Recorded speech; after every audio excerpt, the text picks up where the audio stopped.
Hello viewers, welcome to my channel. আজকে আপনাদের সাথে আমি মিক্সড ভেজিটেবল রেসিপি শেয়ার করব। তার জন্য প্রথমেই আমি ফুলকপি, গাজর, বিনস, আলু আর শিম কেটে রেখেছি আগে থেকে ধুয়ে। এবার আমি একটা ফ্রাইং প্যানের মধ্যে এটাকে বয়েল করে নেব।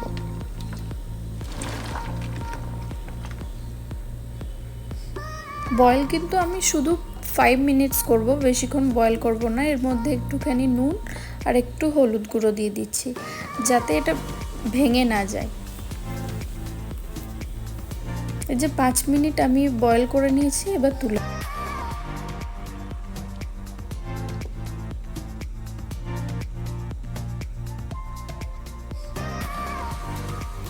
সবজিগুলো কিন্তু ভালো করে বয়েল হয়ে গেছে। দেখুন কত সুন্দর রং, মনে হচ্ছে এমনিই খাওয়া যাবে, এত সুন্দর লাগছে। এবার এটাকে আমরা ফ্রাই করে নেব। তার জন্য ফ্রাইং প্যানের মধ্যে আমি একটু সর্ষের তেল দিয়ে দিচ্ছি। প্রথমে দিয়ে দিচ্ছি 5 ফোড়ন, তারপরে দিয়ে দিচ্ছি চপড গ্রিন চিলিস, তারপরে দিয়ে দেবো চপড গার্লিক মানে রসুন কুচি। এবার এটাকে আমি একটু ফ্রাই করে নেব।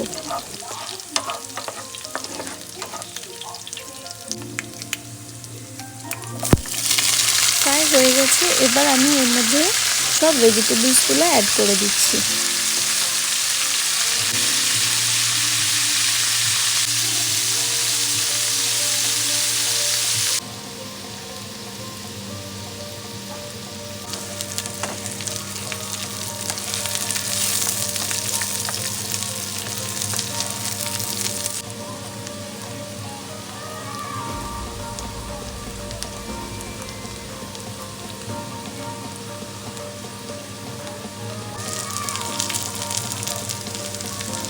আস্তে আস্তে কিন্তু আমার এটা ভাজা হয়ে গেছে।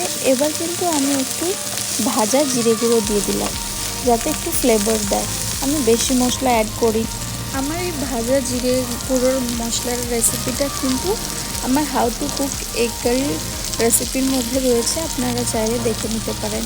আর আমার এই ভেজিটেবল রেসিপিটা কেমন লাগলো আপনারা আমাকে অবশ্যই জানাবেন। Thank you everyone for watching my video.